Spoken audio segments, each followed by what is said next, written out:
Dangerous reality of living on disability in Canada. That is today's topic. So stay tuned. We're going to be talking about that up next.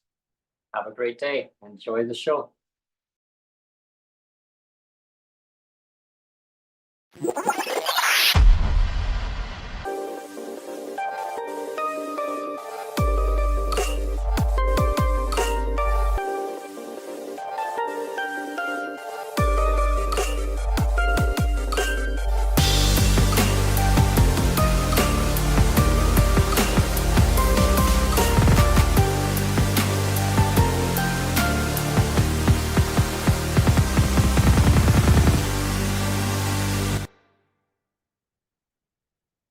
Hello, everyone, and thanks for tuning in to PWD Allies podcast. My name is Brent Frayne. I'm the host, and today we're going to be talking about the realities living on disability in Canada. And well, just to let you know that Neil is joining us as usual from Surrey, Putin, Surrey, British Columbia, and I'm broadcasting to you from Victoria, the capital region of British Columbia. And it is mainly sunny, some clouds coming up, but the sun was shining really bright on my side. So, yeah. We were saying before the show that you look like an 80s music video, Brent. You know, where half of your face is really brightly lit. Yeah. So you're rocking the sexy 80s icon music video look right now. Yeah. So which side's better, this side or this side? Take the bright side or the dark side. That's right. Or the shady side. That's right. Yeah. It's the sun always shines down on me. Yeah. You know what? If you look at the thumbnail and you look at the title for today's show, yeah, some people might accuse me of putting out a clickbait title and thumbnail. But there's a reason why I included the word dangerous in the title, the dangerous realities, because it is true. Like on a couple episodes ago, we talked all about the shelter rate and how the shelter rate is not adequate enough. But beyond that, even though the amount of support, I mean, it does come down to money, right? But yeah. But even beyond that, there are certain policies that the provincial governments have here in BC and all across Canada, where you can say these policies are actually legitimately dangerous, legitimately dangerous to people's lives. And so we wanted to make today the focus on like what policies are actually dangerous, that they really do need to be changed. So again, like we could easily talk about shelter rate again and money, like we could very easily today, but I really wanted to focus in on what are the kind of policies that are actually legitimately dangerous to people with disabilities in BC here and all across Canada. Yeah, and so today's show, just so everybody understands, the overview of what we're going to be doing, talking about is we're going to be listing a list of topics that Neil and I have compiled. Before the show, we went through a list of important topics that we feel that we want to kind of hammer in on. And I mean, there's so many other topics too to add on to it. But we narrowed it down to five. We narrowed it down to five topics. Yeah. And within those topics, there's a list of other subtopics. Yeah. So rather than focusing like today, I mean, we probably will kind of touch on a little bit about the shelter and the economic dollar amount, but we're going to be really diving into the subtopics of why these things are all happening and the repercussions of what the detrimental repercussions of the government's archaic decisions of why they've made these old policies that they haven't modernized and the repercussions of how it affects people's day-to-day lives.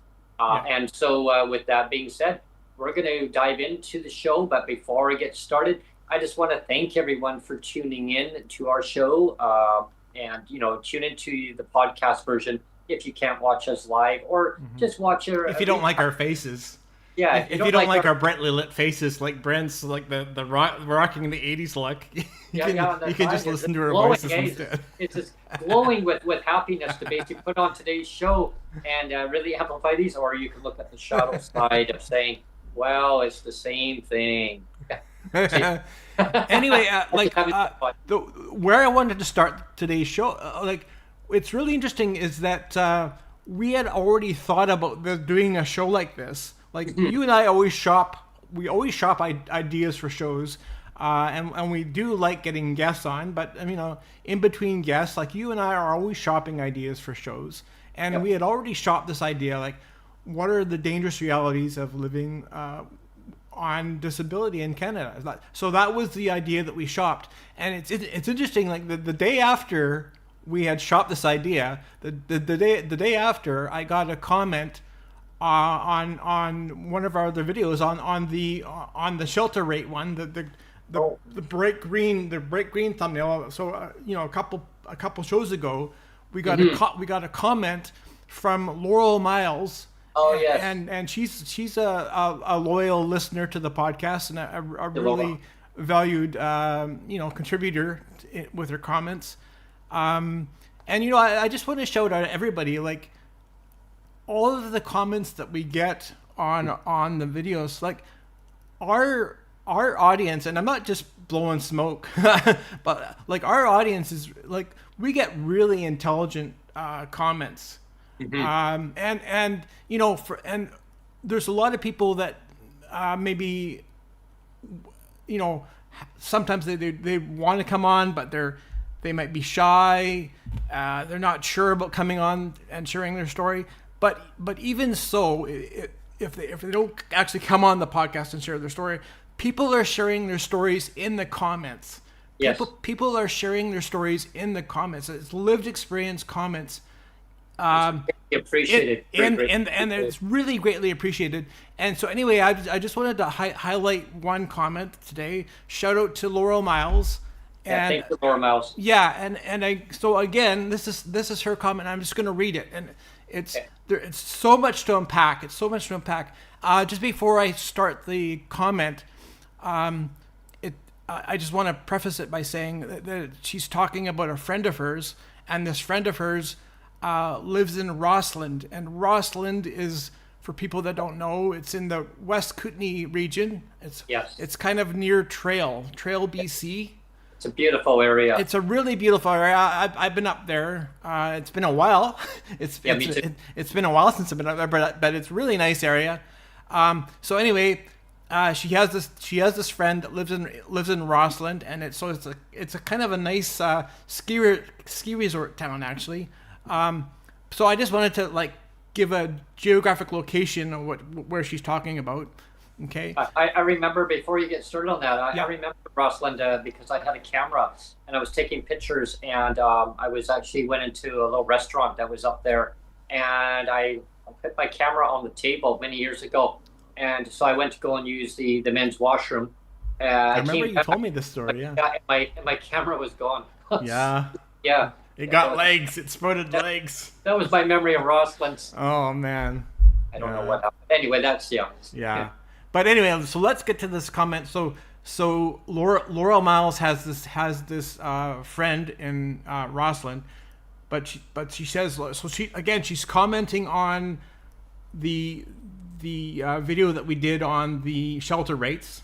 So the green thumbnail, the two shows ago we did one on the shelter rates. She's commenting on that video. It's a very good show. And she says, "I'm late to the show, but I wanted to say that I was otherwise disposed helping a single friend move because she lost her rental." Okay, there's lots to unpack here, so I'm just going to keep reading. Yeah. Her local rental home in Rossland, so that's the West Kootenay region, was $2,400 a month, and shared by 3 people. Oh. Okay, now here's the kicker. 2 people moved out, and the additional rooms could not be filled within the 2 months' notice, so my girlfriend was evicted. She has a 12-year-old dog, and both are now homeless. I'll keep going, because this is a long Yeah. comment. I'll keep going. Yeah. She's going to stay with me temporarily and her dog at a neighbor's because I have a 15-year-old cat in kidney failure. The ministry is providing her a supplement. Get this. I have to pause here. The ministry is providing her a supplement of $1,000 to hire movers, $1,000 to hire movers and a U-Haul, but won't up her shelter rate. Oh, for Won't God's up sake. or increase her shelter rate. This is the second time. This is the second time she's lost housing and been given the moving assistance within 1 year. Second time she's had to move within 1 year. So sorry. Yeah. Poverty costs more. This is what Yeah. Laural Miles says. Poverty costs more. And then she continues, and like I said, we had already shopped this idea for a show, but Yeah. but here she continues with this. She says, "This is my show idea." When we already had shopped this idea, she says, Yeah. "I'd love to see a show that explores single women without children and single home owners impacted by poverty via the Ministry of Poverty Maintenance policies." And Exactly. she put poverty maintenance in quotations. So she says, "I'd love to see a show that explores single women without children and single homeowners impacted by poverty via the Ministry of Poverty Maintenance policies." I love how she quoted that. Yeah, and anyway, so her last line of here is, "I think single disabled people are sadly losing homes in droves, or barely hanging on without rental assistance." Very true. Very true. So you can see there's lots to unpack here, Brent. There's lots to it just in this one comment. This is why I wanted to start the show with this one comment, because there's so much to unpack on this one single comment, right? So, let's start. Yeah. Let's start unpacking this. And for our listeners, our viewers, that's just one example of lived experience stories that copy and paste by thousands. Exactly. Yeah. And so many voices are not being heard out in the wilderness. Shall we call it? The government said, "Oh well, we didn't know that." Well, actually, no, you do know what they do know, right? But the general public, there's so many people in the general public. They're misinformed by the government because misconception is, oh well, the word shelter, that's on top of your monthly income. Well, wouldn't that be something? Because if the word shelter was on top, because the average rent, unpack the word average rent. We talked about this on one of the podcasts recently, but I won't dive into that part too much here. But an average rent, I'll just say geographically, no less than $1,900 on average. Now, that's average. Yeah. PWD in comparison in BC, $500 shelter. $500 maximum. $500 maximum. It can be less than that. Yeah. Now, one of my neighbors says, "Well, they don't give you $1,900 for shelter." What? Yeah. What? Yeah. What on top? Of support? I wish. Oh my gosh! No, that would be the reality of the right thing to do. But no. But again, Brent, I wanted to delineate today's show that we could very easily talk about the shelter rate again. Oh yeah, but we want to talk about everything else but the shelter rate in a sense, right? Today, because we want to talk about the danger of living on income assistance. Exactly, and that's why the reasons why these things happen. And now we're going to talk about today's show the repercussions of government's archaic decisions of policies of not actually modernizing these things. You just said the magic word, Brent. The magic word for today is archaic. Archaic. Let's talk about the word. This is our special word for. Remember how you had was it Mr. Rogers that would have the word of the day?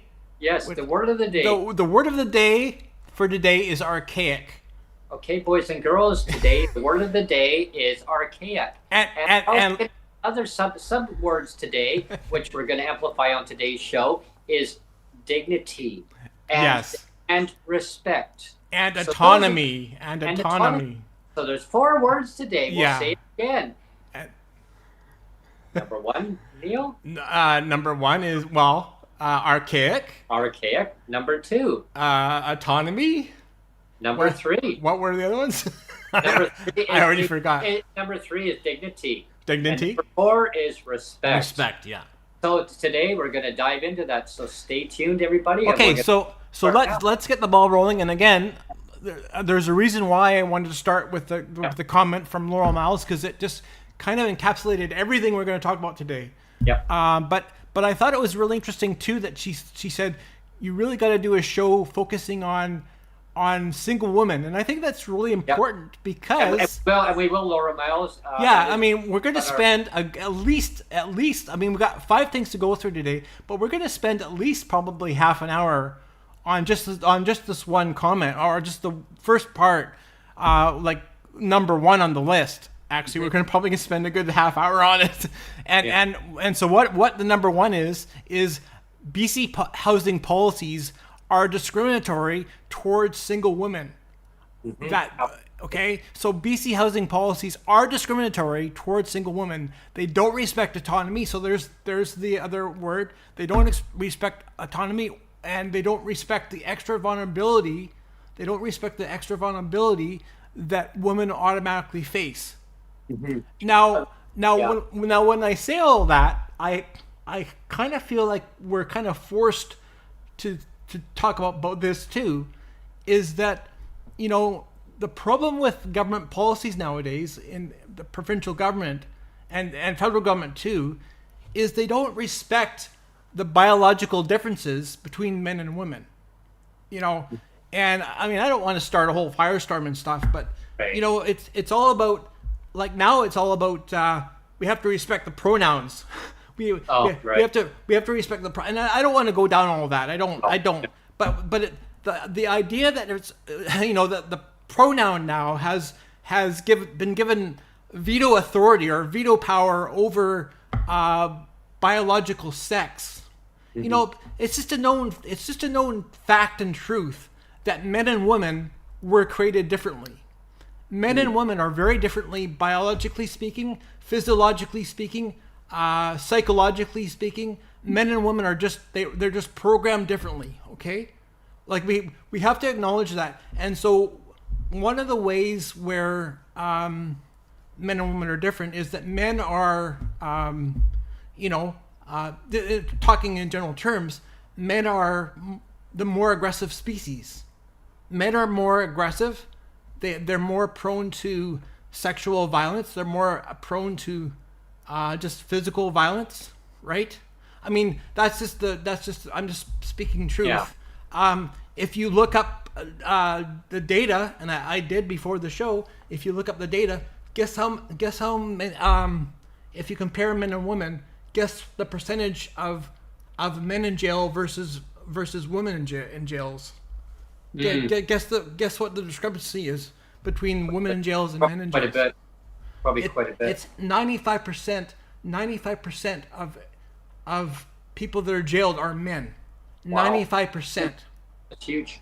So again, like, government policy needs to speak the truth and acknowledge the biological, physiological, psychological differences between men and women. And yes, I mean, we can talk about pronouns. Yeah. We can talk about pronouns, but that doesn't get to the truth of how men and women are different.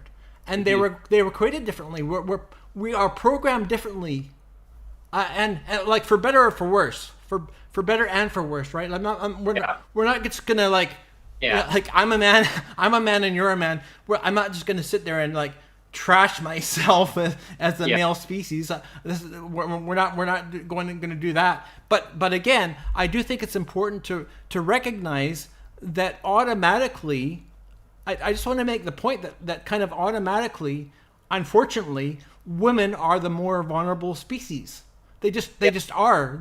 Women are the more vulnerable species. Well, a lot of them are fleeing, like they flee violence, right? Domestic violence and abuse. But you know, it's the system that the governments have set up, where if it's like a housing provider, because of course the word shelter or their income disparity or inequality, it's not there, so that that basically women can't have their autonomy of making decisions that are best for themselves based on their living situation. And if they had autonomy of making that right decision, of having archaic policies that are modernized, and that they can actually make better decisions for themselves rather than being trapped into unhealthy, I'll call it unhealthy living environment. I did come across some posts that on social media just yesterday, and I saw somebody else had reposted it. And that person, I mean, if you're watching the podcast right now, live, yes, I'm talking about your situation, and I'm not going to be here to expose out their names, because I actually, I think it's a very important topic. And again, it's about lived experience and stories. And I mean, if you'd love to come onto the podcast and share your story, I'd be more than, it'd be gratitude for me to have you come on and talk about your story. And if you don't, that's okay too. We can have you on with a no face, or we can change your voice if you're scared about maybe. We can even half light your face if you want. Just you can have the half like this, the sunny side or the shady side. But again, like, just to kind of tell our listeners and viewers what the story is about is, again, the person would love to have their own place. They can't afford to have their own place. They're on ODSP. And for our listeners, viewers, if you're just tuning in now, you're not familiar with what ODSP is, which I'm sure most people are, but if they're not, if you're just tuning in now and just coming on board, ODSP is Ontario's disability support system.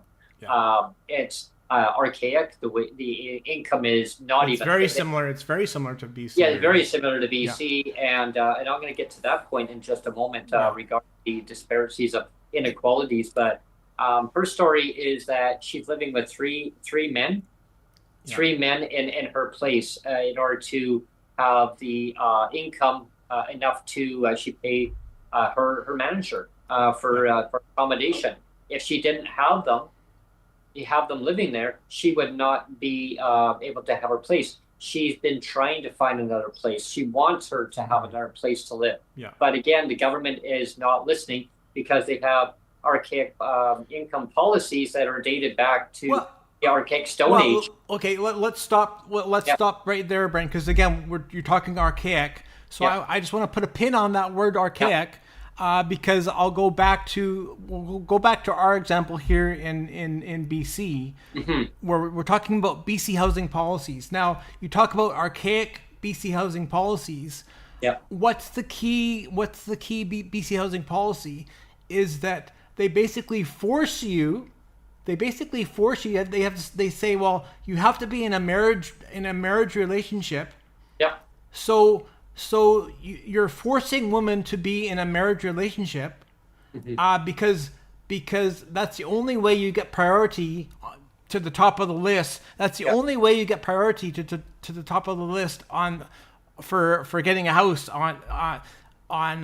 BC housing. If you're a single woman, like was said in the comment from Laural, if you're a single woman, too bad. You have to be in a relationship with a man, because, well, let's say it too. I mean, it could be a same-sex marriage, but I looked that up too, and the amount of same-sex marriages here in BC is right around 1%, maybe a little bit less than 1%. Well, that's the national average of same-sex marriages. So again, when you're talking about men and women cohabitating together, being forced to cohabitate together, if you want to qualify for a house under BC housing rules, archaic rules, right? So again, you have Laural's friend that is forced, like if she wants to get a house under BC housing rules, she's forced to cohabitate with a man. And that's what I mean when I was mentioning about another person who her story in Ontario. I don't think she's, as far as I know. I mean, maybe the person can kind of dive in and let me know a little bit more about the housing situation. I mean, you could send me a direct message on social media if the person's watching, and let me know your housing situation.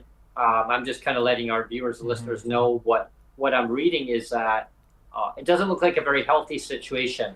That's my observation.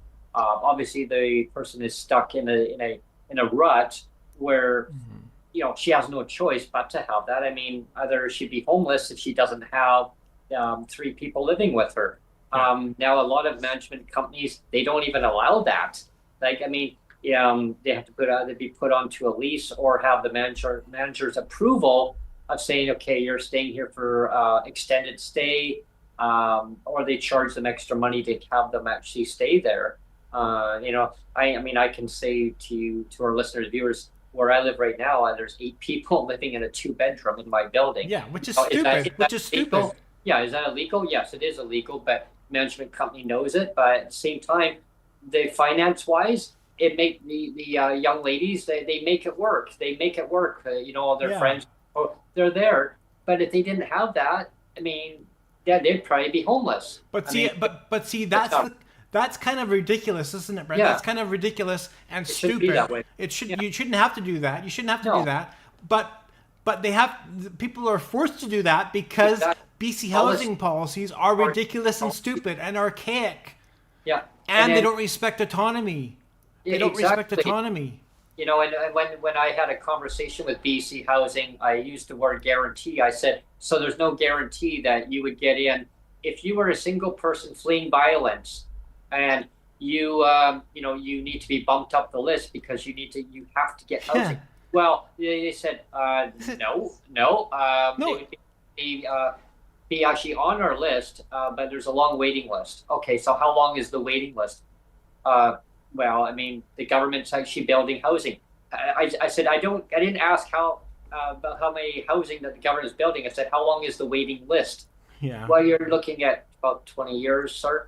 20 years, okay, but if I had a family, could I get in there faster?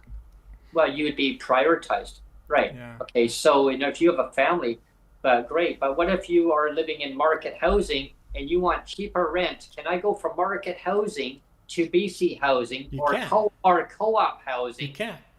You can't. You have to be either fleeing violence, your building has to be sold or condemned, or there's so many reasons. Yeah. So I had to be homeless first. So isn't it stupid, Brent? Isn't it stupid? Again, put a pin on that word archaic. Isn't it stupid that BC housing policies are basically saying if you can find a spouse or a partner that's abusive, that's physically abusive, if you're lucky enough to find that, we'll and you have to flee that person,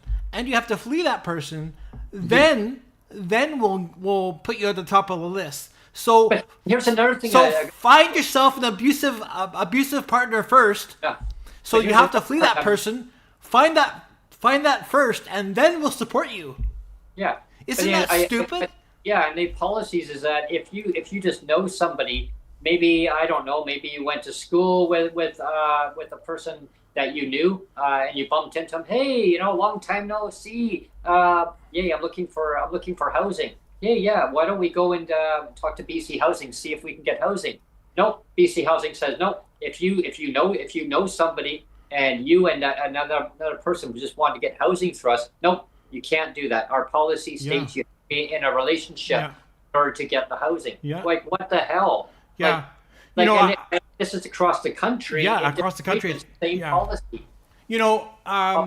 Copy paste. Yeah, if you read the news, and you actually sent me an article just the other day about steering committees. Like the government has a bunch of steering committees, and you sent me an article about the financial steering committee. But I wanted to talk about there's other steering committees that the provincial governments have here in BC and all across Canada. They have these things called steering committees, and I want to put forward, and I'm going to say something kind of shocking, but I'm going to put it forward anyway.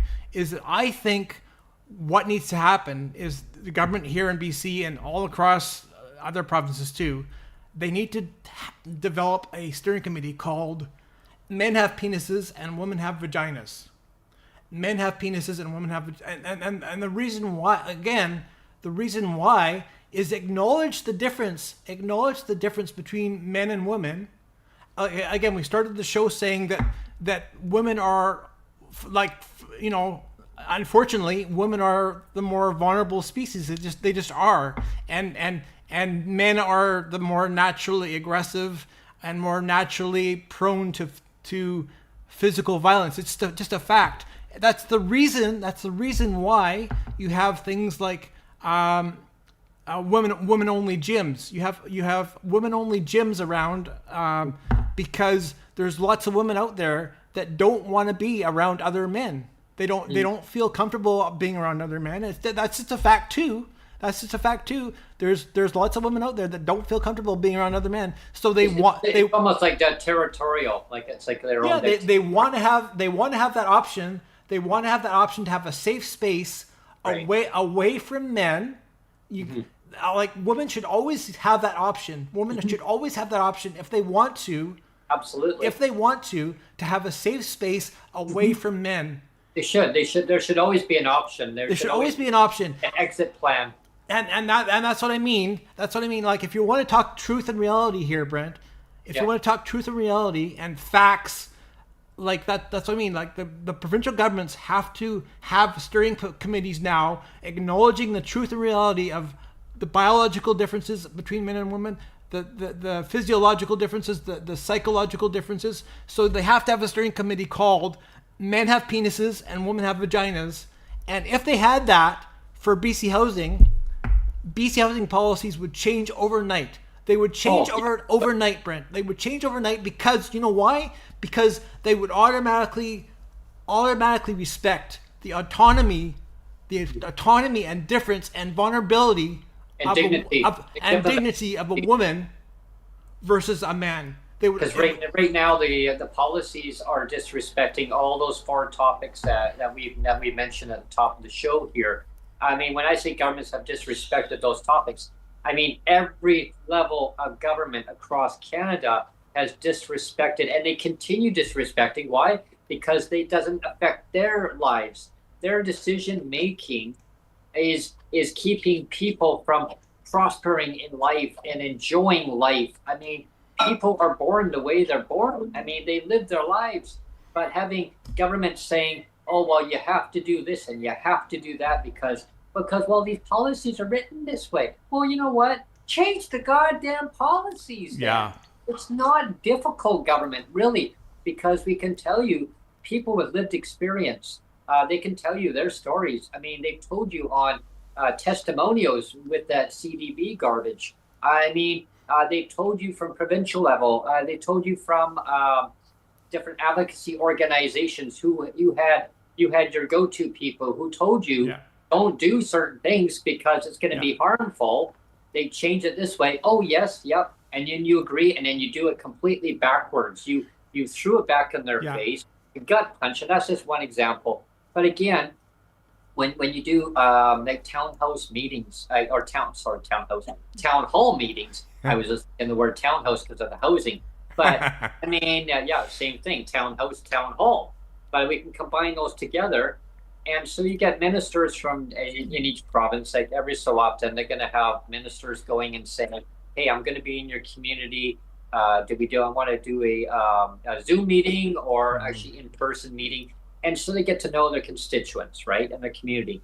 And that's great. And so listen to lived experience stories. What do you want to see from our government? Changing policies, archaic policies. The word archaic again. Yeah. Changing those policies. We're just going to have that littered throughout the whole podcast, aren't we, Brent? You know, yeah, exactly. And so when you get a minister saying, yeah, I hear you, yeah, that's great. And it's always like that yes, man, you know, and then they go forward and guess what happens? Nothing happens. So that was a waste of the minister's time, the constituents' time, the people with lived experience telling you how to form your policies, your archaic policies, and give people that dignified lived experience and, you know, and give them that autonomy. Yeah. and just I mean, going forward, and whoever's stopping that minister from doing that, we want to get as a disability community at whole across Canada, not just for us, but all the way across Canada. I think our voices are echoing across our nation. We're saying enough is enough is enough. We want to get to the bottom of these old policies. Let's modernize things. Government, it's not scary. It's not a scary thing to say the word disability. Lived experience stories. I mean, I know you live in a bubble. You have a privilege, right? I think we all recognize that anyone who's in government office, they have privilege. And we've had guests coming on who are from other MPs or MLAs. I mean, from a whole bunch of angles, and they have even said we live in a privileged life right now because they're elected officials. And so there's nothing wrong with saying. I know that Mike Morris was always saying that. He was always acknowledging his privilege. But he acknowledged though that he lived in a privileged role. But he did acknowledge though that people living in legislated poverty. I mean, I know governments don't. I mean, from different levels that impose these things, and they don't want to hear that word. But it's not a scary thing to talk about, right? It's like I always say, if you're the hen.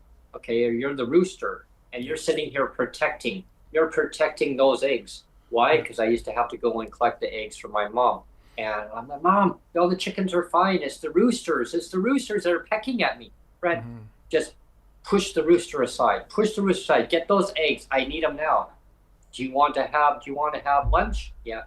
Okay. Well, you need to push the rooster aside so I can go and make scrambled eggs. I'm going to be making a nice brunch for you, like it was lunch, breakfast / lunch, and scrambled eggs and pancakes, and it was so yummy. But fresh eggs, I couldn't get past that rooster. So my point is that the rooster is the one who's basically controlling the policies. Right. We need to get past that rooster. Yeah. And so whoever's stopping the minister from actually imposing in proper modernized policies, we get behind them. And let's again turn our attention to here in BC, because this is what you and I know, Brent. We know BC because we live here. Yeah. So let's turn our attention to here for now, and let's put the spotlight on Sheila Malcolmson, the Minister of Social Development here. I mean, she's famous for always saying, like, we've raised the rates 5 times. Now, I don't know if it actually is 5 times. I think she's inflating the numbers there. Yeah, but you know what? I wanted to say, like, I started out the show saying that our listeners here are the people that subscribe to the podcast here and that listen to the podcast here. We have very smart people on that listen to our podcast and leave really smart comments. And you know what? If all Sheila Malcolmson would have to do, like, I know she does listen to the podcast, but all she would have to do too is if you just comb through the comments, like the last comment that we just talked about for the last half hour. If she saw that comment and read it, she'd be going, wow. Like Neil and Brent are right. We really do have to change the policies. We really do have to acknowledge that men have penises and women have vaginas, and that women are the more vulnerable species by default. Unfortunately, I mean we're just acknowledging truth and fact here, right, Brent? Yep. So again, if BC housing policies were rewritten to acknowledge that that men have penises and women have vaginas, like the policies would change overnight because, like I said already, because they would acknowledge the autonomy. They would acknowledge that autonomy of person is important. They would acknowledge that the vulnerability, making sure a woman is not vulnerable, that she feels safe in a housing and in her housing situation is so important. It's so important, right, Brent? So the idea that BC housing literally forces women to bunk up with the men in order to qualify for BC housing. Like it's forced upon them. It's forced upon them to do that, right? And they basically say, well, you know, if you go find a man that wants to be abusive towards you, if you want to find a man that wants to be abusive towards you, and you have to flee the violence of that person, then we'll support you. We'll support you then. I mean, how stupid is that, Brent? How stupid is that? That is so stupid. And yet that is the archaic policy. We'll say it again. That is the archaic policy, the current archaic policy written by toy poodles. It's written by toy poodles, monkeys, written by toy poodles or monkeys, archaic policy. Yeah, right? and we're going to claw off that income. So now it's one income. It's so stupid, Brent. So stupid. So now they're trapped. If they leave, well, now they can't find housing. They can't find housing because now they're by themselves. Now BC Housing said, sorry, you'll have to get down our list again. It's only for families and children first. Yeah. And so when I said to BC Housing, so there's no guarantee that a person qualified. And they, you know what their response was, everyone? Why, Brent? Why do you keep saying the word guarantee? That's not in our policy. I said, well, then you need to actually implement that in your policy because they're archaic. And guess what? All of a sudden, I got a dial tone on the phone. Hey, the person hung up the phone on me because I must have hit a nerve. Well, yeah, and that's the other thing too. Is I mean, you know, BC Housing will give you housing too if you happen to be a mother. Yeah. So I mean, you know, again, you're not respecting single women again. You're right. Exactly. You're not respecting single women. You have to have a kid first. Like if you have a kid, we'll respect you then. But like if you want to, like if I wanted to you know, share housing with another guy, like I don't have that situation right now, of course, because I'm married. But let's say for example, I wanted to share a house with two guys. It's like, no, you can't do that. That's not. You have to be married. You have to be married, Neil. Exactly. You can't do that. Or like if you had a son, which I mean I do, but let's pretend I didn't. Let's pretend in an alternate world I didn't. And it's like, well, you know, I don't have a child. It's like, well, too bad, Neil. You either have to have a child, and like if you're a woman with a child that's fleeing abuse. Abuse. Like we'll put you at the top of the list then. Wow. You know, it's like, again, we're talking about policy that's archaic, that's written by toy poodles, that's written by monkeys. And these policies are written across the Canada, everyone. I mean, I said, anyone watching right now, I mean, tell me which policies are in your province. I mean, I'm sure you're probably echoing, yeah, those policies are in my province and all the territories. You know, there's provinces out in, you know, in the Maritimes, and then you've got the Atlantic provinces. Sure, cost of living is, you know, is cheaper. The housing is not, or vice versa. Like, it doesn't match this situation where it comes down to affordability. One way or another, affordability is going to get the person. But again, are these policies in place in other provinces? I would love to know a little bit more about the Atlantic provinces and the Maritimes. Is that people fleeing violence? You know, they're fleeing domestic abuse. I mean, and because the system oppresses them down.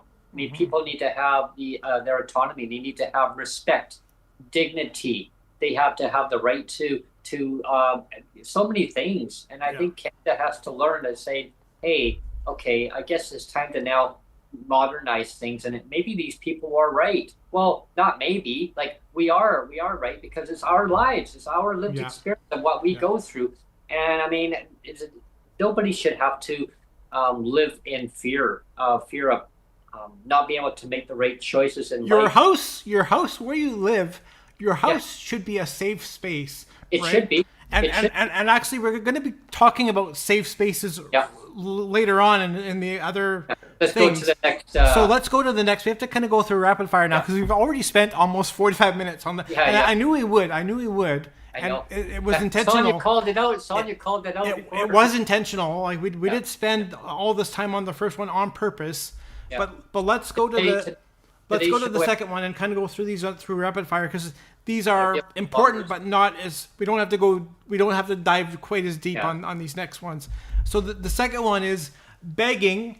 We have to beg. We have to beg for the crisis supplement. We have to beg for the crisis supplement, and if we don't get the crisis supplement, we have to people with disabilities are forced into mutual aid or crowdfunding for basic necessities. And what we mean by basic necessities are things like paying for hydro bill and paying for your medications and paying for clothing, and paying for food, like basic necessity stuff. Or even cell phones. Cell phones too. And actually, that's number 3. That's number 3 on the list, Brent. So let's. Oh, okay. Oh, that's number 2. Let's stick with 2.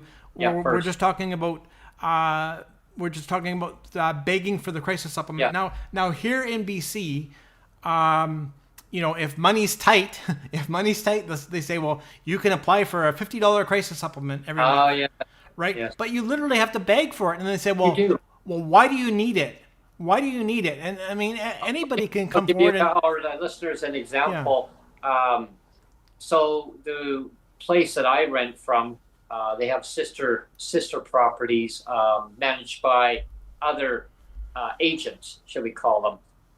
And a lot of big corporate companies, they actually have other sister properties, and they're all. It's interesting. It's all kind of embedded. It's like you pay. It's like, okay, I'll use a company as an example. You got Burger King or McDonald's or Wendy's, right? So you got other companies, but they actually use the banner name. You got to pay the franchise name, but it can be whatever company it is underneath it, right? So, and that's how kind of where we rent. It's like it could be managed by a different company altogether. They could call it, I don't know, corrupted management company or something. You know what I mean? But it's not.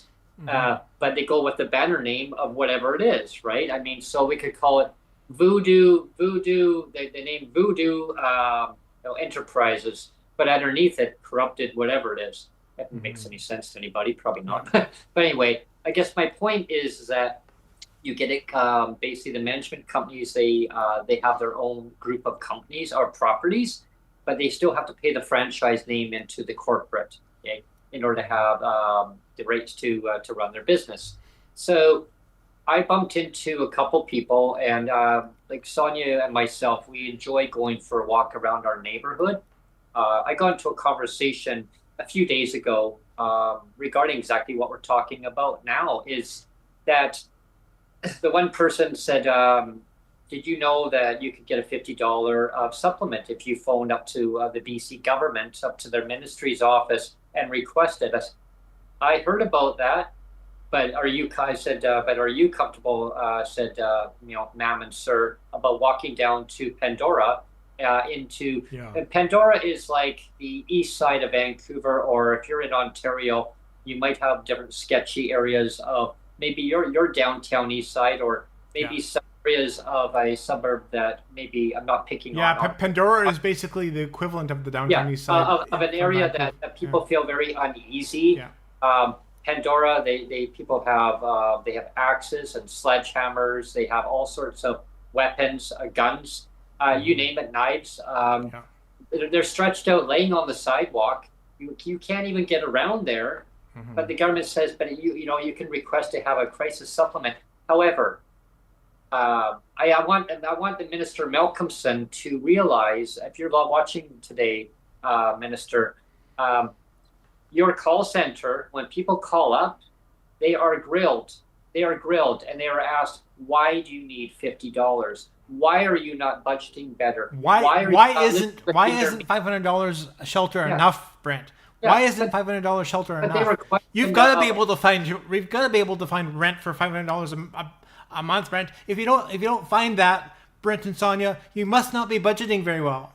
Yeah, and right? That's why the person was grilled, is that they're saying, oh well, cut back. Then the person, well, I'm already sacrificing basically different internet providers. Like I've tried negotiating it. Well, do you really have to have internet? Do you really have to have your phone? I mean, these things, like, oh wow, and the person said for $50, and you know what? The person said, forget it. Hung up the phone on the call center and said, you know what? And that's how they treat you. They say, well, beg and plead. So what does the person do? Goes online to social media and asks people for help, because the government won't help their own citizens. Yeah. But they help themselves, Minister. They do, yeah. They help themselves. Yeah. And it's the same pool of money. Yeah. Why can't you help your citizens? Here's an idea. Put it on the check. Put it on the check. Yeah. Show me the money. Yeah. Show me the money. Yeah. Increase the maximum shelter rate that went up from 375 to 500. Tell me, anywhere in Canada or North America you can rent on these rates. You cannot even rent on a full PWD check.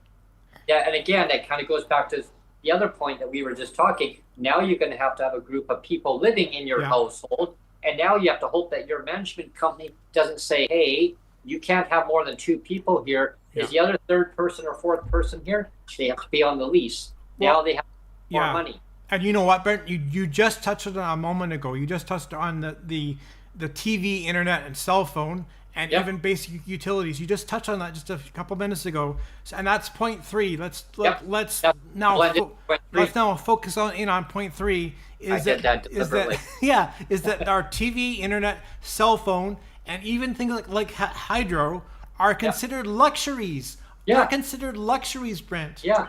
Like, do you really need to pay your hydro bill?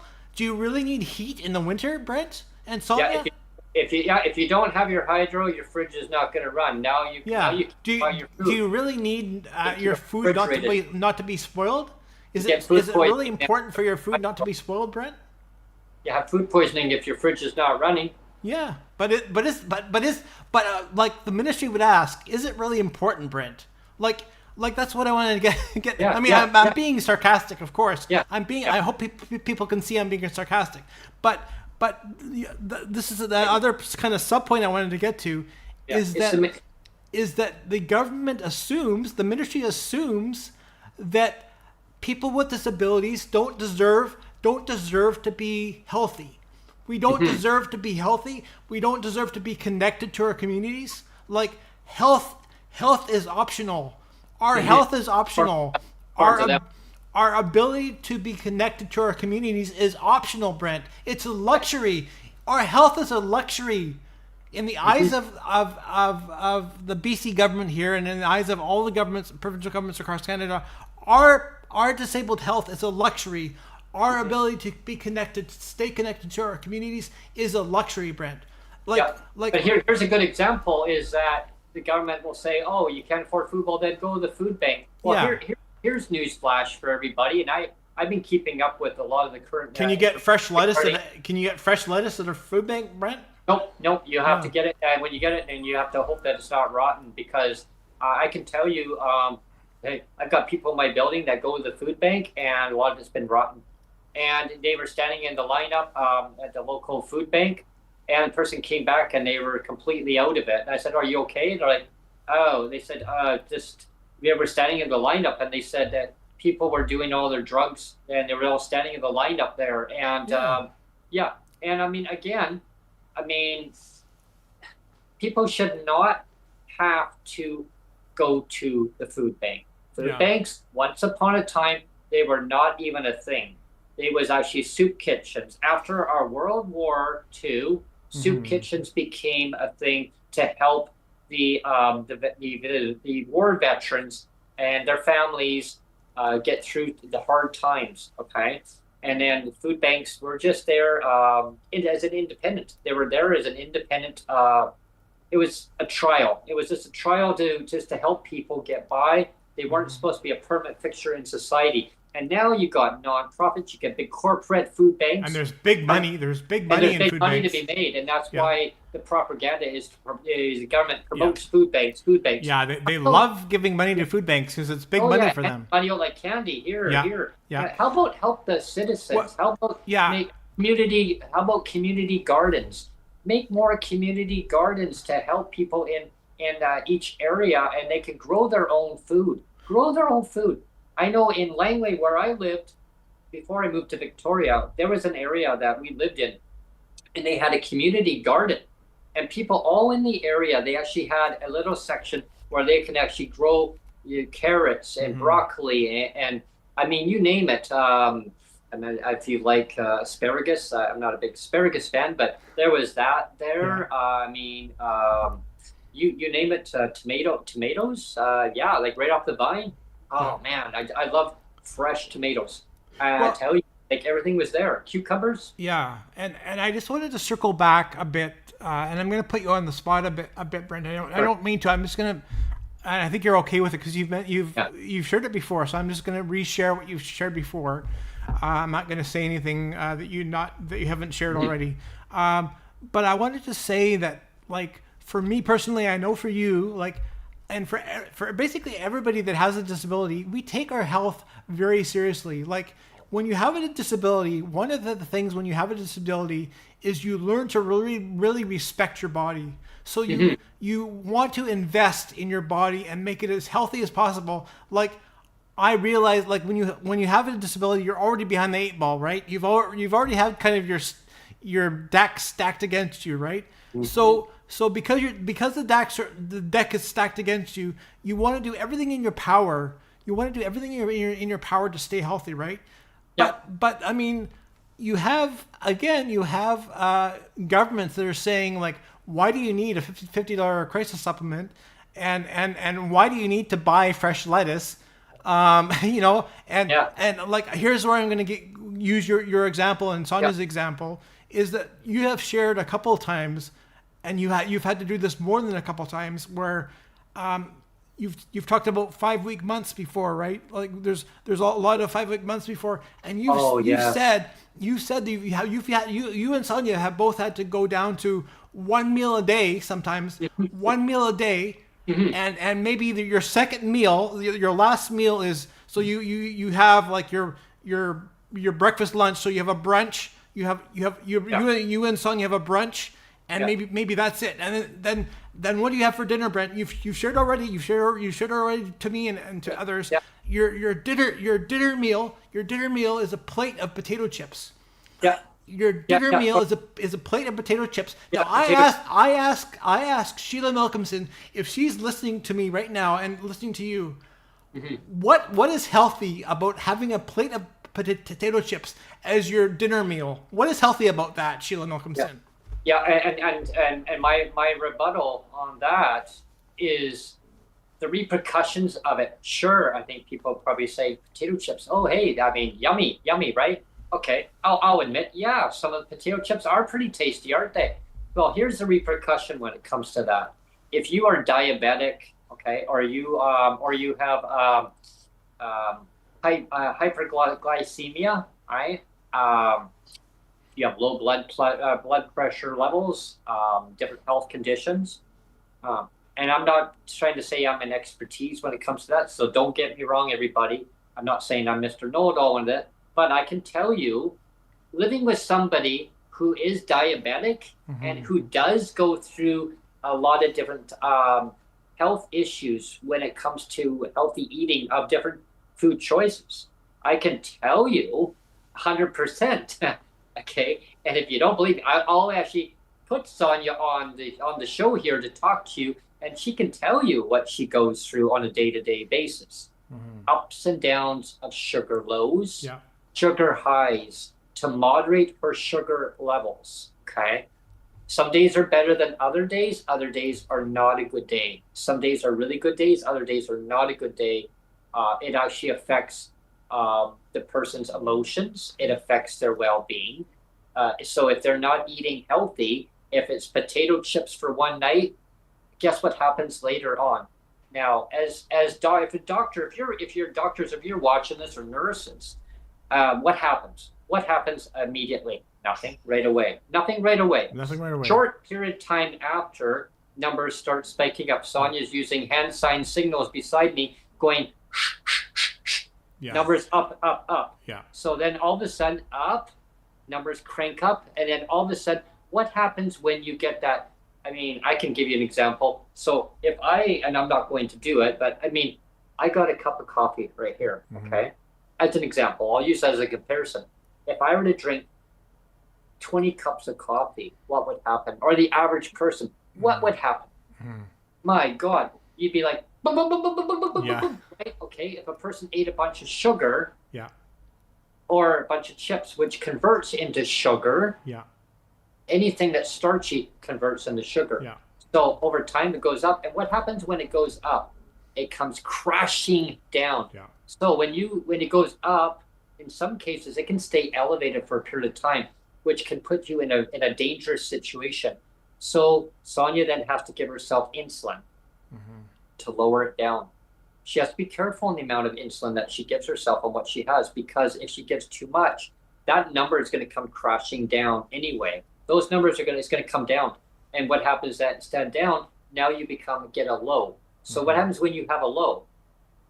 Now you need to correct it. So now you have to have more sugar or something to prop you back up again. So what you're doing is that you're screwing with your system. You're constantly giving more and more and more. Yeah, you could have the option to eat healthier if you had the more money, right? Provide the proper income, no less than poverty level financial support. But this is where again we can say that thanks to archaic government policies, provincial policies, they're basically saying, you know what, the health of disabled people is not a priority. It's not a priority to us, government. We don't care. We don't care if you're not healthy. We don't care if you don't have internet and you can't stay connected to your community. We don't care. Having internet TV, having healthy food, having your hydro to make sure you have a fridge that is working and heat that's working. Those are luxuries, Brent. In the eyes of our provincial governments, those are luxuries. Yeah, I'll give you an example about a fridge. Like we have our fridge management company says, hey, we sent a contractor and they looked at it. Oh, it works fine to us. It's running. And again, you can't put nothing in the back of your fridge. You put anything or it slides to the back of your fridge. Guess what? If you want something like an extra freezer, hey, put stuff in the back of your fridge. It's all going to be frozen. If you got your meals there and leftovers, if they accidentally slide for some reason into the back or a little bit closer to the back, it's frozen. Yeah. I mean, recently we had a bunch of produce that was actually in our crisper, which is not in the back of the fridge, all frozen. Frozen. We just bought it. We had to throw it all out and like some other food. And what happens is that if you get any meat or anything that's perishable items, some things you cannot freeze and unfreeze, freeze and unfreeze. You can very easily get food poisoning, and I've got food poisoning lots. And the fridge has done that. Yeah. We've had to replenish stuff, and so we can only keep certain things in there like for a couple of days at a time, and we have to constantly keep going to the store. And what happens when you keep going to the store? It's going to cost you more, right? Yeah. Because if you buy by quantity, sometimes you get a better deal by buying by quantity rather than by individual. If we all had huge fridges where we could all go to, and we had all this money, we could go to like Costco and save a bunch of money, but we don't have a bunch of money to start with. Exactly. So it's like you can't save a bunch of money if you don't have a bunch of money to start with, right? Yeah, exactly. One example I wanted to, I'm going to mention John Horgan. God bless him. But I have to mention him again. We're going to talk about the heat dome. There was a heat dome in 2021.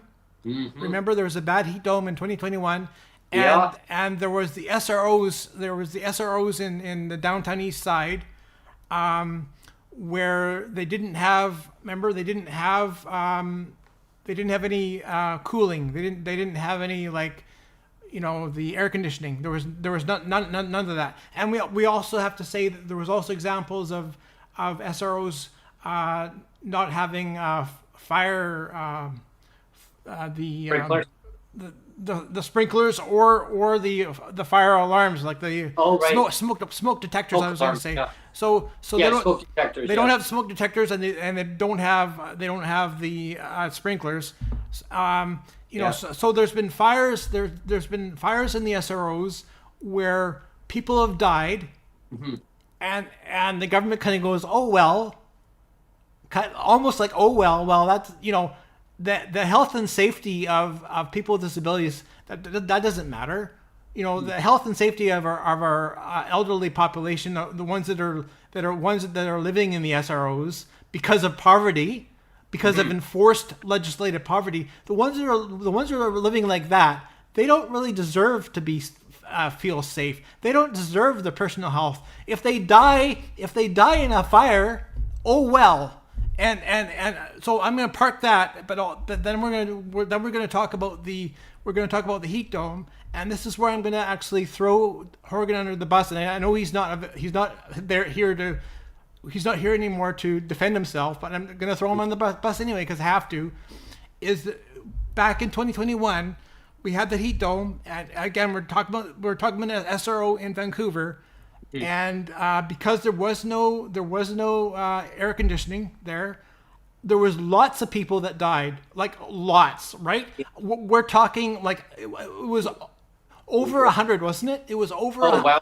It was well over 100. It was well over 100 people that died, and again, bless John Horgan's soul, but he must have had like a really bad day that day. But he went on public record, and what was his comment, Brent? I remember what his comment was, and it was actually kind of disgusting. His comment was, when he was asked by reporters, when he was asked by media, like, what's your comment about all these people that died because they didn't have adequate air conditioning, Mr. Premier? And his response was, oh well, that's what happens when you get old. That's what happens when you get old. You die. That was his response. And again, I don't mean to throw somebody that's passed away under the bus, because I really respected John Horgan. Like I said, God bless him, and like he must have been really having a bad day. But that comment was inexcusable. Comment to say that, well, oh well, that's what happens when you get old. You die. If people didn't have the sufficient airflow, there was no air conditioning. Those SROs, in my opinion, those SROs should not even exist. No. They need to get rid of those SROs. I even said to the government decades ago, I'd go to Vancouver and I'd see these decrepit buildings. I remember taking my mom down there. We went for an outing one time, and this is going back decades, everyone. God rest my mom's soul. Same thing. Like she says, well, Brent, I mean, people need a place to shelter. I go, Mom, would you live in a place like that? She goes, oh, no. But her point was people need a roof over their head. But she also said they need to get rid of those places. People need safety. They need to feel safe and secure. Decades ago, I mean, geez, I was in grade 7 going into grade 8, and my mom had, I guess she must have had a meeting somewhere within the government. Someone who she knew, and she said, then get rid of those things. They didn't listen. They didn't listen to nobody. Government figures they know best for everything. Where are we at now? Well, I can tell you, that same year, we actually moved to Victoria. That same year, we had just got to Victoria, the heat dome year. Mm-hmm. We got here, and this place, I mean, we saw it when we first saw it. Well, okay, yeah, it's doable. Was it what we wanted? No. We moved. It was very shocking. It's like having, I'll give you an example. Okay, it's like if the sun is just rising, right? It's really bright, so you close your curtains, right? It's too bright. That's like having a brand new place going into when I say brand new, literally brand new, it's just built. We moved into this brand new building, and then going to a place that was built in the 1960s, late 1960s. So going from brand new to it was a huge shocker to our system. But hey, you get to have rent way below what you were paying then. We're like, yeah, yay, this is great. Isn't this convenient? You got shopping around you, what you need. Yeah, but no cheaper stores. I mean, a little bit up elevated. Yeah, we'd take a bus ride. We'd go to Walmart. We can go to different stores, which we've learned to adapt to. Do we want to keep doing that? No, we do not. Because our place is very old. It is as is when we rented it. Yeah. I mean, they tweaked up a few things, but it's a hot box. Yeah. It's a hot box. Yeah. So when the heat dome hit, I can tell you, Sonia, what was the temperature in here when we had the heat dome inside our unit? 29. No. Huh? 30 something. 50 something. I think he told me it was 34 or something, wasn't it? The actual temperature in here was 38 degrees, everyone. 38? 38 Wow. degrees. And the humidity was 65. Holy. It was the humidity in here. It said 65. It got to I think 71. It clocked to 71 humidity here. It was like I was sitting here and it was just I had the fan going. I was dripping in sweat. Yeah. My back was just covered in sweat. And I'm watching on the news hour and I mean we just have fans. We just and I tell you. Now we got circulatory fans, which is good, but not the best. It helps. Mm-hmm. So the fact is that the government said after that, well, we learned that we need to change things going forward. So they started saying, well, we're going to come out with a plan through BC Hydro in British Columbia, everybody. So people back east. Oh, well, our government never did that. Yeah, well, I don't know if they did, but they probably didn't. I mean, under Doug Ford, no surprise there. But if he did, I mean, maybe you might want to look at that. But anyway, in BC, they actually were coming out with a program saying people on low income can apply for air conditioners. Well, you had to jump through all these hoops to get it. Some people got it. Mm-hmm. However, here's the catch. Your management company has to allow for the installation from the subcontractor to come in and actually install it in. If your management company says no, you cannot put it in their building, you can't. And I can tell you, mine, they won't allow it installed in our windows. Yeah, they don't allow it here either in my place. You cannot do it. And I own here. As an owner, I'm not allowed to do it. And I asked the management company, and I said, like, if we were to get that, could we have it installed in? And they're like, we're well aware of it. They said, no, we will not allow it. You can have a portable one put in like temporarily if you were to get one through your balcony, you could get one. You could actually, but you have to do it yourself, but not permanently fixtured on there. No. And so again, the government said, well, we're going to be giving corporate landlords a certain amount of grant to upgrade their buildings to a code, a certain code, meaning double pane windows, kind of restructuring buildings so they're eco-friendly. Echoes. That's all I heard. I mean, it's just crickets. It's a crickets, right? Last year, I'll give you an example because we're talking about keeping up with the right thing, like autonomy, dignity and respect, and all these things. Last year, our management company sent out a window company to come and survey, and they came to every single unit. And they said, oh my gosh, look at these windows. Wow, that is archaic. Yeah. Archaic, everybody. There's the word again. The ding, ding, ding, ding, ding. Yeah, and that came from a window company. And they said, these windows are shot. They need to be replaced. I said, they're like, it will not keep the heat out. I put these curtains closed when we had a heat wave there for a while. These curtains were closed beside me. And of course, bright side of the face and the darker side. So, yeah, like you could feel the heat, the intensity of the heat behind behind these. You know what I want to do at the end of the show, Brent? We'll have to sing like a rocking song, like a music video. It's the final countdown, or something like that, right? Anyway, you know what we have to do, Brent? We've only got like 5 minutes that we can spend on the next couple. Okay. I do want to kind of be out of here before the clock hits about an hour and a half, and we're already at an hour and 14 minutes. So I kind of want to speed her up. I really want to just rapid fire these last two, and these last two are important, but they're ones that we've kind of dealt with before a little bit, so they might not be as important as what we talked about earlier. So the fourth one is tenant insurance, and not having enough income means that by default, if you don't have enough income, it means that you're automatically open to discrimination.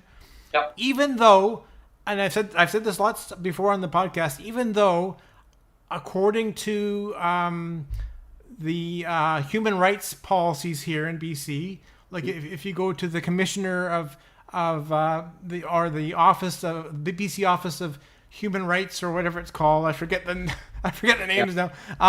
But if you go to that office here in BC, there's an office. They even say that source of income. They say that source of income is not a grounds of discrimination, except let me continue. Right? That source of income is not a grounds of discrimination, except on the ground, except in cases of tenancy, So when a landlord says, "I'm sorry, Brenton Sonia, but you don't have enough money," that is discrimination on the grounds of tenancy. Mm-hmm. That is discrimination. But the government is like, oh well, it's happening. Oh well, big deal. It's happening, but big deal. Huh? Yeah. Must be an isolated situation. It must be an isolated situation. I mean, it's happening thousands of times. It's happening. We didn't hear about that, but thanks for letting us know. Yeah, thanks for letting us know. We know it's happening, but oh well. Yeah, I'll give everybody an example quickly as we're going to rapid fire through these last two. So tenant insurance, there's a lot of corporate landlords or management companies, and I'm going to pick on corporate landlords, but why not?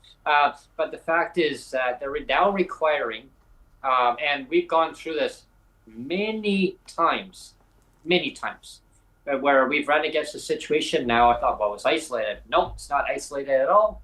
There's a lot of management companies now that are saying, you have to have tenant insurance. I need to see the tenant insurance. So they would say, I need to see the paperwork. Now, like you have to physically show them in person the paperwork. They don't want to see like a phone copy on your phone. No, they want to see the actual copy. Yeah. Once you actually have it, you show it to them, they will rent to you. If you do not have it and it's not valid, it has to be valid. And if it's not valid, they will not rent to you.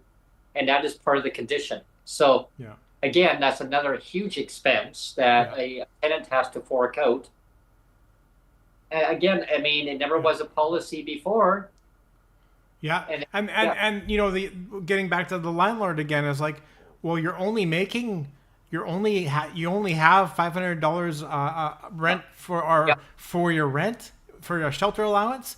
I'm sorry, we're going to have to discriminate against you on that. But again, like I said, according to human rights policies here in BC, you're not allowed to discriminate based on tenancy, but it happens all the time. And that's the other part I'm going to dive into right now, and then we're rapid firing through this, everyone. Yeah. So as Neil just mentioned there is, you say to the management company, well, what's your total income? And a lot of them are going to ask you, what is your source of income? And I don't know any company that does not ask you what your source of income. Well, of course they're going to ask that. Yeah, that is a requirement. I mean, even when we rented here, it's like, okay, so what is your source of income? Okay, can you get me, 2 months worth of printout to show that it's going into your bank account, or if not, just a one-shot amount just to show your entitlement from the government or whatever. So we went, and it was just a release of information for easy peasy, rather than getting a printout from your bank, because it's not always convenient to do that either, right? From the bank. So you went to the office, because when you're a person with disabilities, you're transferring from office to office. So it's very easy just to get a printout, because you say, well, I'm going to be possibly moving to this address. Oh, okay. They just need a release of information to show that my intent is I'm going to be renting at this residence. So they give a release of information, shows your entitlement, what your amount that you get. That's all the management wants to see, is your amount, to show that, oh, okay, good, okay, then you're good to go. But now here's kind of what Neil was mentioning about, they start picking away at the dollar amount. So they look at your amount and they say, you do realize that this is what the rent is. Yes. Are you going to be able to pay that? Well, yeah, this is the amount. Right. Are you going to be able to live comfortably after you pay your rent? Oh, is that all you got left? And then, okay, so if this is the shelter's already blended in, I go, oh, it's all inclusive. It's all in that amount. So your $500 is now included in that full check amount. Yeah. Okay. So now here's the kicker. Some management companies are well aware, which most of them are, and what the shelter, okay, archaic shelter rates are. If you take away that $500, now you're going to get $983 total in BC. So $1,483, okay, you take away $500, that's $983. So now they're going to say, so how are we going to rent to you if you got $983? But if you rent to me, the government's going to give me that $500 back. Yeah. Oh, so they say, okay, so how are you going to rent? How are you going to live? Now it creates a whole hornet's nest. It creates a whole bunch of questions. Some are not even wanting to rent to PWD, even on your full check. Even if and that is discrimination, right? That's total discrimination. But you know, and the provincial government says that you know, again, source of income cannot be a grounds of discrimination except except in cases of tenancy. So our own provincial government admits it that you cannot discriminate based on tenancy, and yet it happens all the time, Brent. But meanwhile, they thousands of examples. Status quo. They love to keep going with that, and then when you ask them, they say, "Yeah, you know, there's more to do. There's more to do. Baby steps. Yeah, we got to fix the policy." Yeah, there's more to do, and you have to live within your means. You have to learn to make sacrifices. You have to learn to budget better. Budget better. Like all this gaslighting, right? Like you know, like there's gaslighting, and remember when again, I don't really like to pick on EB, but I'm gonna anyway. Like, remember when he was on the radio when you were able to call in? Oh yes, and then David Eby basically mansplained to you. He basically mansplained to you and said, "Well, you know, Brent, you know, if you got a job, that we don't claw that back. We don't claw that back, you know." So you could get a job and earn some more. So he's mansplaining to you how you can help to budget better.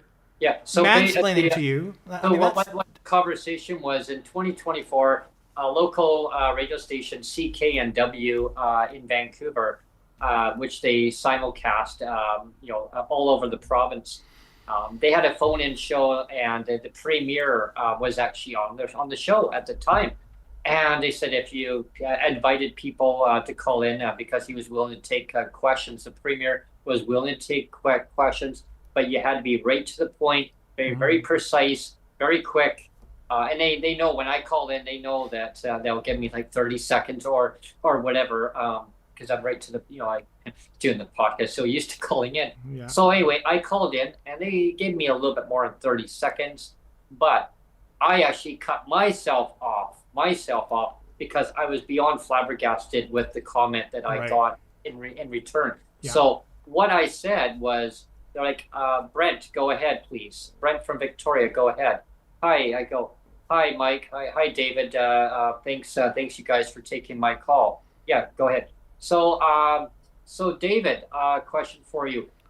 So I rent from a corporate landlord, and you know, my corporate management wanted to know was why we didn't get a rent increase in our current BC budget amount, because, you know, cost of living is going up, our rent went up, but we didn't get an increase in order to offset that cost. Can you answer why?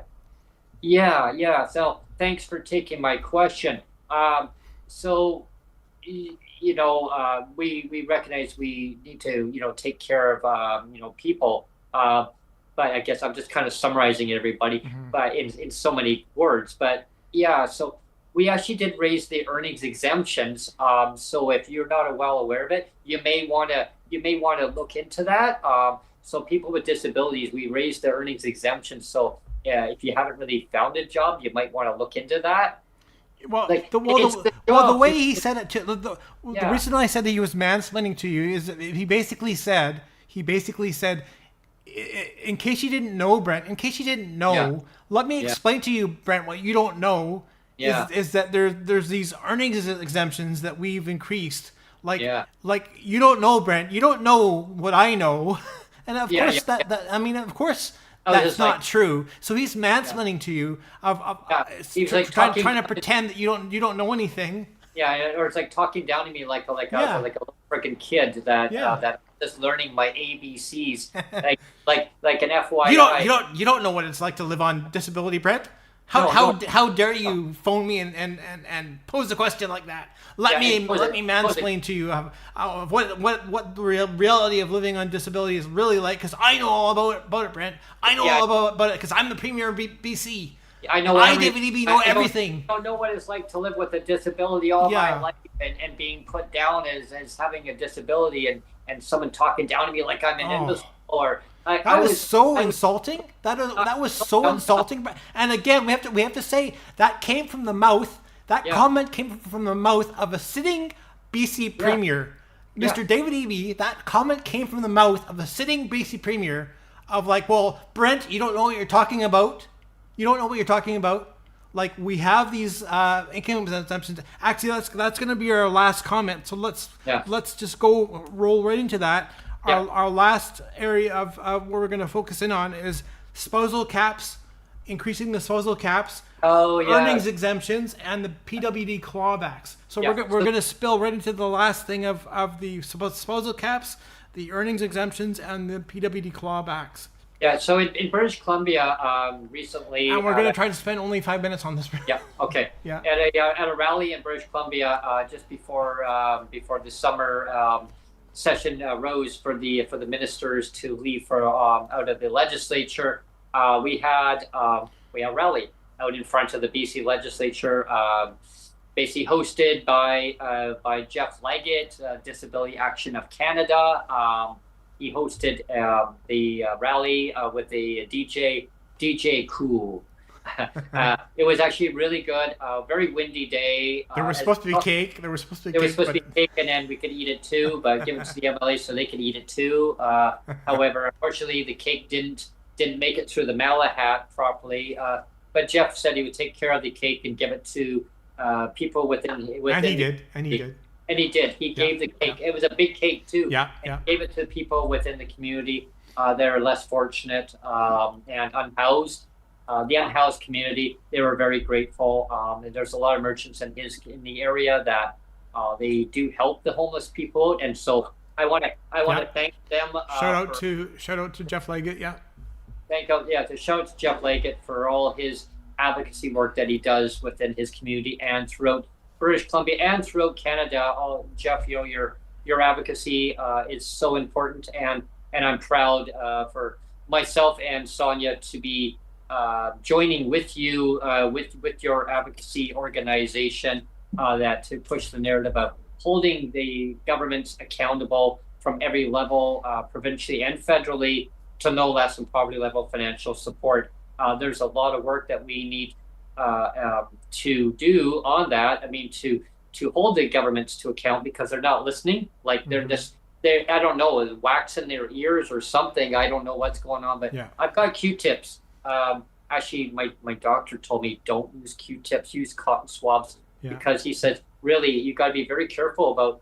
He's like very old school doctor. Stop using Q-tips. I go, I just gently do it. He goes, yeah, because I can tell, amount of wax in there, and you're really digging away at it. I was like, and he had this little microscope. He's like zooming in. I'm like, Doc, come on, man. But anyway, my point is that wax in the ears from the politicians. Yeah. I need the politicians to understand it's no fault of a person with disabilities. They're born that way. You can get into an accident at any time. You can become disabled. You can end up on an insurance disability program through WCB in British Columbia or what is it in Ontario? I think it's WSIB, is it, or something like. I've seen it before, but anyway, it's like equivalent of BC's insurance. Any province has a disability insurance program that they go through. However, some are long-term, some are temporary. And when they run out, if there's temporary, you're now vulnerable. If you are now permanently disabled in so many ways, you can end up onto the provincial disability program. Yeah. Now, I know because I actually had a sponsor, everybody. I had a sponsor at one time who helped us out every so often, not very often, who then became disabled,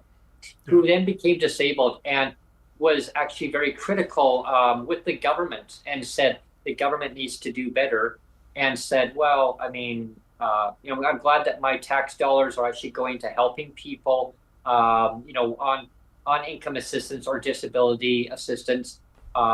She was disgusted that knowing that how much that the government provides people with disabilities in Canada. So much is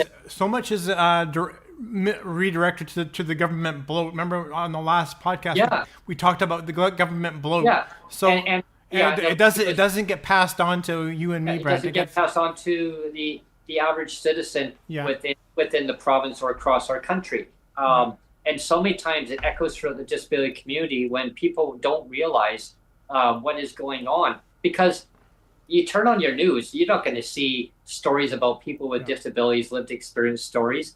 The government basically tells the news hours, do not talk about this. Do not talk about Hands this. off. We're going to raise FOI fees so that now the journalists or reporters have to pay a fortune to make a news story. They're going to say, oh, I can't afford that. People with disabilities don't deserve their health. They don't deserve feeling safe in their homes. Yeah, they don't want their stories to be told. And I tell you, it can affect anybody, and it will affect anybody at any time.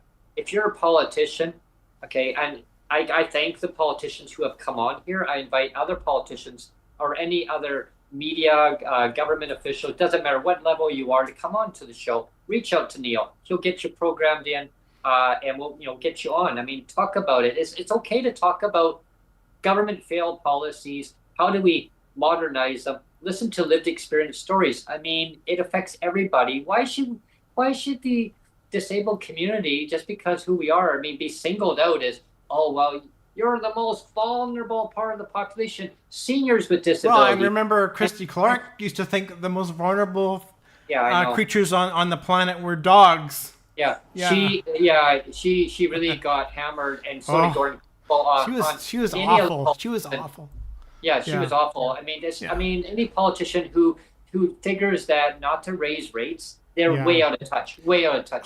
You know what, Brent? Let's pretend that you're on CKW now. You have 30 seconds. Okay. We haven't really even talked about 5 yet, but we're gonna get.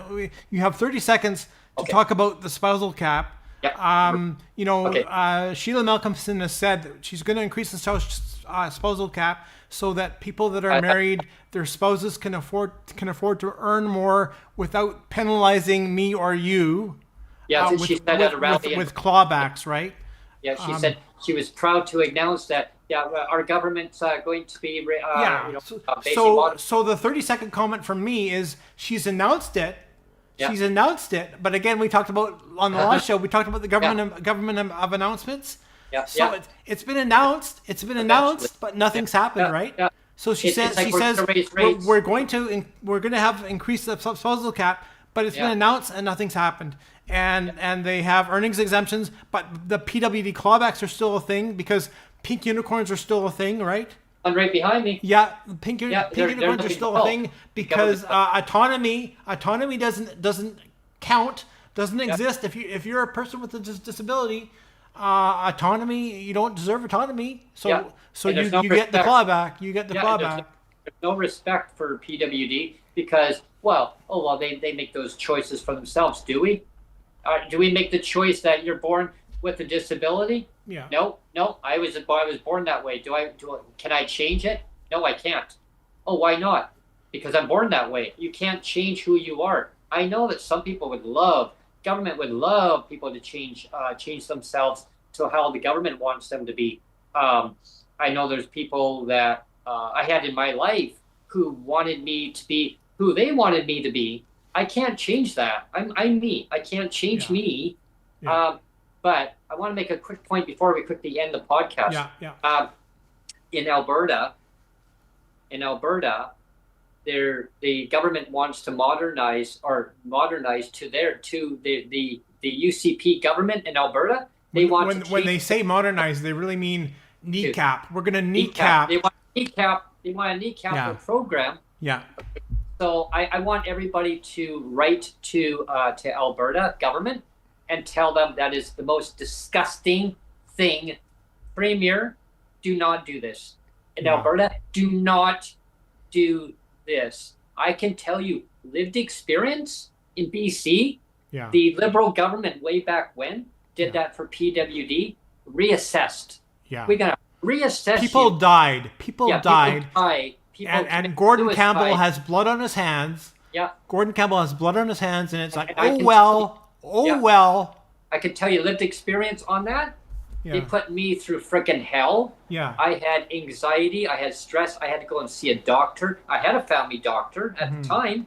I had to go to a walk-in clinic because my doctor was really busy with backed up patients. He was actually a surgeon also. So he worked at the hospital. He worked at his clinic. So he was a very busy doctor. I went there and they sent me for testing. They told me my cortisol was way frickin' high as hell. Yeah. They told me that the government had imposed in undue stress and anxiety. And so I went to my doctor, actually got of course, you go to a walk-in clinic, your family doctor is going to get a copy of this. Yeah. They called me up. Hi, Brent. The doc wants to see you. I got your panel report here, blood work. He's quite concerned. He wants to see you ASAP. I phoned it because they had no appointments. All of a sudden, they got an appointment now for me. Gosh, imagine. Right in the middle of a frickin' bus strike. Yeah. Okay, so I had to take a handy dart to get to my doctor's office. Normally, it should have just taken a short period of time. It took me an hour and a half to get to my doctor's office. Yeah.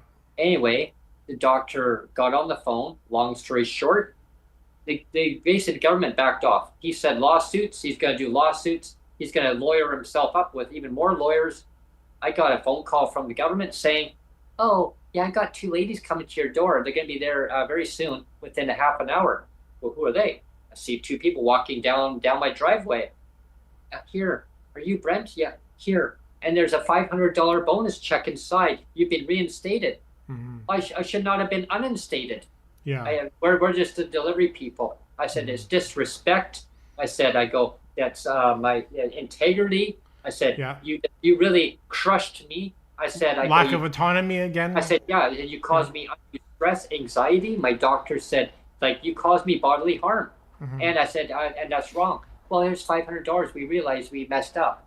Yeah. You should not have messed up. So my point is to the Alberta government, do not do this. Yeah. So everybody, the government basically in Alberta wants to reassess everybody. They want to put them onto a new program. They want to look at the jobs. They want to make sure that you're still disabled. Yeah, they want to see if you're still disabled. That the medical doctors properly assess you the first time, because maybe we can't trust medical doctors' opinions. Yeah, they want to get their doctors to assess. Yeah, your medical doctors didn't. We can't trust the actual medical doctors. Medically assessed. So we're going to use our own. We're going to use our own experts. Yeah.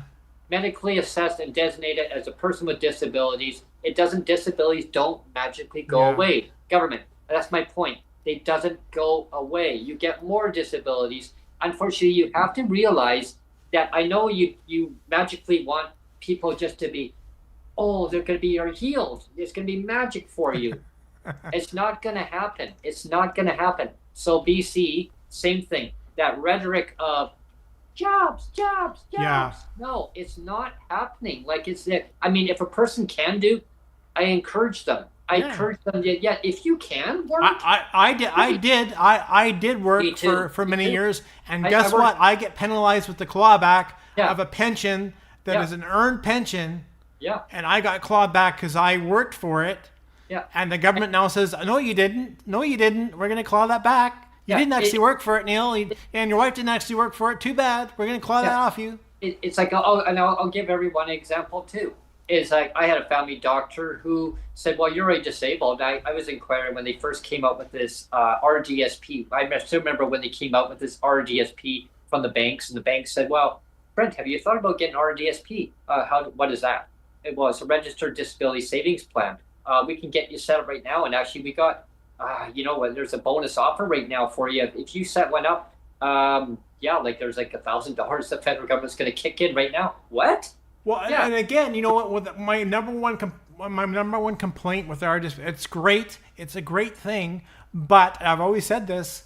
It's a great thing, but unfortunately, you have to have money. You have to have money to be able to invest in it. If you don't have money to invest in it, it's useless. Yeah, exactly. And I went to my doctor, my bank said, go to them. And my doctor said, no, you're already disabled. I'm not signing off for federal disability to get a DTC. In order to do that, because I had phoned Revenue Canada. Well, what does this RDSP mean? So anyway, I was making calls back and forth, and even the CRA, everybody said, if you're already disabled in your province. I still haven't got a response back about the Canada's disability benefit, by the way, from the CRA. Yeah. I haven't got a response back. How did I know that fast forward through time that, you needed to get that in order to get that? And again, denied. Yeah. And of course, you only have up to age 49 in order to actually contribute into an RDSP. Yeah. After that, it's game over. Yeah. So I want everybody to understand that we weren't just mudslinging at just government directly. It's about their policies, and government can change. What was the magic word today, Brent? What was the magic word today? The magic word today is archaic, autonomy, respect, and what was the other one? Dignity, yes. 4 pillars. Yeah. 4 pillars, and we covered those 4 pillars a lot. A couple of the words that we covered. Those are 4 pillars that are not respected right now. That are not respected at all. In government, in provincial government policy. Any level of government. All 4 of those things are not currently respected in disability policy under provincial governments. It's not respected. Or federal for that matter. Yeah. Yeah, I mean, and it basically goes to show. I mean, you look at the airline right now. Before we end the show, I mean, you look at what's going on there. They're disrespecting the flight attendants. They're on strike. They're working for free. I didn't know. Yeah. I didn't know that. Yeah, they work for they do lots of work for nothing. Yeah. They get no money for it. That goes with not even just Air Canada. All the airlines in Canada. They as soon as you come into the airport as a passenger, and you're going to scan your documents at their kiosks, or if you had an attendant that's there and they scan your documents, sometimes they fast track it through the lineups. They're actually not paid. They're not paid. They don't get paid until they get on the plane. Actually, I know, until the wheels take off. Until the wheels take off. That's true. Yeah, they don't even get paid when you're on there. During the flight is when they get paid. Yeah. Yeah. But again, we have to punch out, Brent. And I promised that we would do a song at the end. Yeah. Yeah. Because in honor of your halfly lit face there, the rocker face from the 80s. So let's do it. It's the final countdown.